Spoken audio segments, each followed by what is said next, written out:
Hey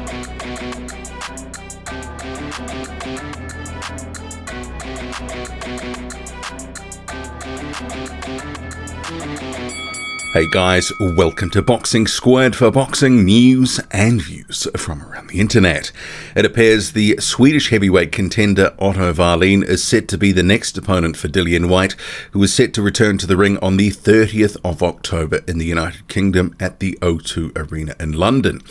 So Wallin has sort of come into the mix because, according to Keith Idek of BoxingScene.com, see here on screen, he says, been told Dillian Whyte will fight Otto Wallin on October 30th at the O2 Arena in London. A deal for a Whyte-Chris Arreola fight could not be made, so Whyte's handlers turned to Wallin. DAZN will stream their 12-round heavyweight fight as a main event.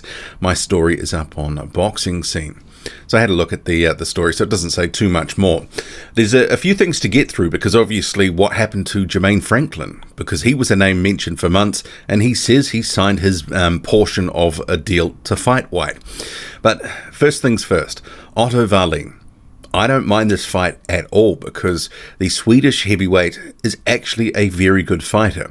And it's a good opponent for Whyte in a couple of senses, because Otto Wallin is still in his prime, he's a live body, and actually he's going to give Whyte some stylistic issues, because Wallin is a guy who likes to box and move. He's a good technician.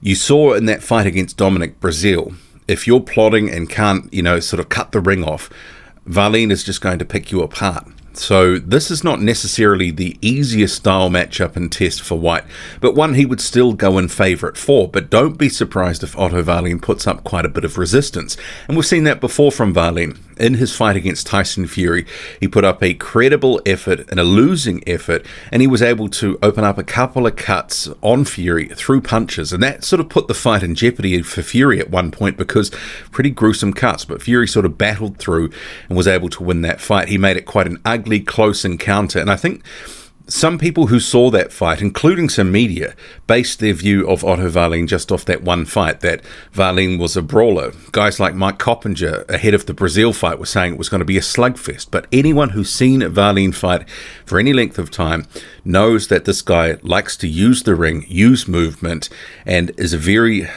technical boxer and a good southpaw.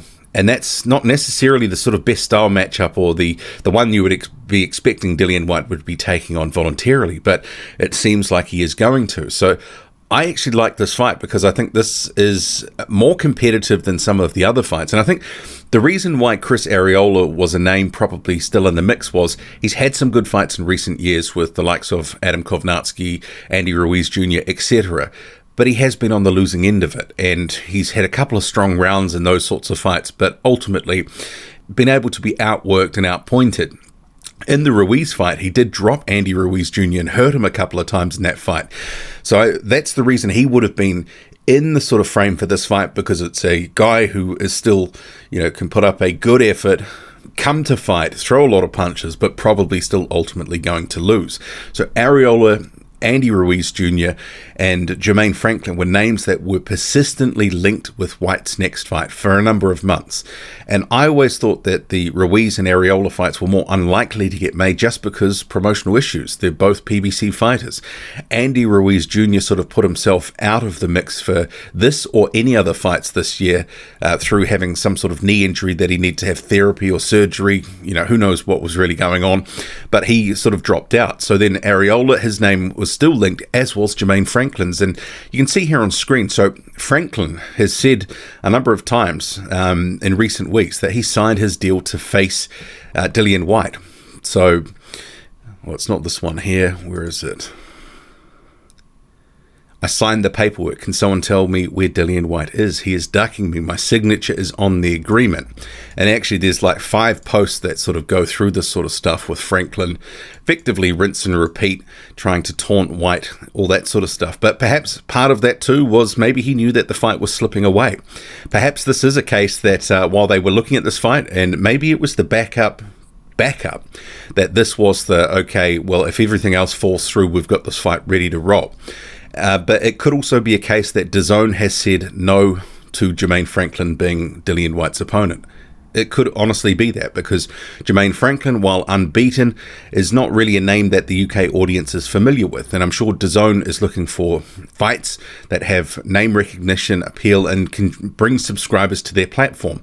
Not sure that Franklin would have been doing this. But Otto Wallin does have some residual sort of buzz from recent performances, including against Tyson Fury. So he's known to a UK audience, the broader sort of boxing audience, as, oh yeah, that's the guy that fought Fury.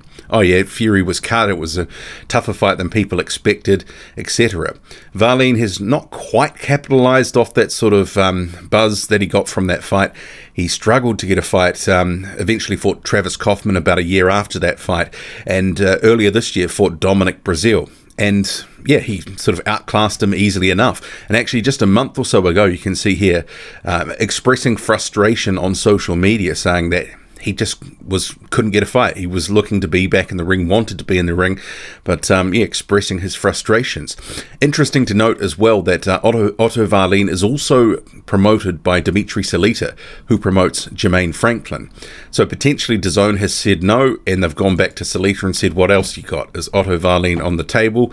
Perhaps that is the minimum acceptable level that DAZN was looking to make, because, yeah, I think this is actually a better fight than the Franklin fight, and a trickier fight for Dillian Whyte, because Wallin is certainly a tricky southpaw who boxes and moves.